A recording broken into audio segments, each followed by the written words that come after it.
আধুনিকায়নের লক্ষ্যে মোংলা সমুদ্র বন্দরে নতুন করে যুক্ত করা হয়েছে জেটি, উন্নত স্ক্যানার, ক্রেন ও আধুনিক ট্রেকিং সিস্টেম।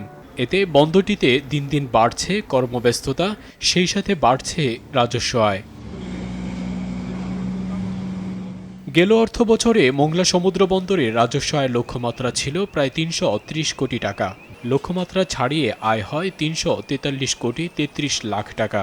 চলতি অর্থবছরে রাজস্ব আয়ের লক্ষ্যমাত্রা নির্ধারণ হয়েছে ৩৪০ কোটি ২২ লাখ টাকা। এবছরও লক্ষ্যমাত্রা ছাড়িয়ে যাবার কথা বলছে বন্দর কর্তৃপক্ষ। গত অর্থবছরে রিকন্ডিশনড আমদানি গাড়ির সংখ্যা ছিল ১১,৫৭৯টি। চলতি অর্থবছরের আড়াই মাসে এসেছে ২,৫০০ গাড়ি। চলতি অর্থবছরে ৮২০টি বিদেশি জাহাজের আগমন এবং প্রায় ৯১ লাখ মেট্রিক টন পণ্য হ্যান্ডেলিংয়ের আশা কর্তৃপক্ষের। আমাদের ১৫০০ জাহাজ হ্যান্ডেলিংয়ের সক্ষমতা আছে, বাট বর্তমানে অ্যাভারেজ মোট ৮৩০টি জাহাজে আসতেছে মোংলা বন্দরে।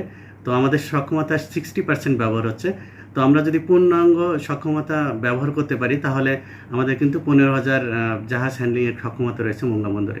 জাহাজ বাড়ায় বাড়ছে শ্রমিকদের কাজের সুযোগ।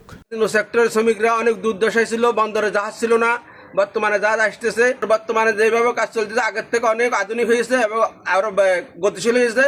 দেশের ৫৫ থেকে ৭০% রিকন্ডিশন গাড়ি আমদানি হচ্ছে এই বন্দর দিয়ে।